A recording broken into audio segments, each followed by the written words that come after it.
നീറ്റില്ലാത്തവരെ ദൈവം അനുഗ്രഹിക്കില്ല. ആദ്യം നമ്മുടെ ശരീരത്തിന് നീറ്റ് വേണം, നമ്മുടെ വീടിന് നീറ്റ് വേണം, നമ്മൾ ഉപയോഗിക്കുന്ന സാധനങ്ങൾക്കെല്ലാം നീറ്റ് വേണം. പകരം നമ്മുടെ മനസ്സിന് പോലും നീറ്റ് വേണം, നമ്മുടെ ഹൃദയത്തിന് നീറ്റ് വേണം. വചനം പറയുന്നു, ഹൃദയശുദ്ധിയുള്ളവർ ഭാഗ്യവാന്മാർ. ഹല്ലേലൂയ.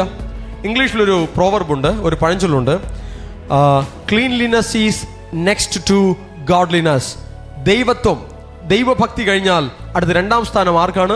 വൃത്തിക്കാണ്, ശുചിത്വത്തിനാണ്. വൃത്തി ഉണ്ടെങ്കിൽ ബ്ലെസ്സിങ് വരും. ബ്ലെസ്സിങ്ങിന് പല പല ഫാക്ടേഴ്സ് ഉണ്ട്. ദൈവഭക്തിയിൽ ബ്ലെസ്സിങ് വരും, വൃത്തിയിൽ ബ്ലെസ്സിങ് വരും, പല നീതി പ്രവൃത്തികളിൽ ബ്ലെസ്സിങ് വരും, ദൈവികമായ പല പ്രവർത്തനങ്ങളിലൂടെ ബ്ലെസ്സിങ് വരും. പല രീതിയിൽ ബ്ലെസ്സിങ് പ്രാപിക്കുവാൻ ദൈവമക്കൾക്കറിയാം. ഹല്ലേലൂയ.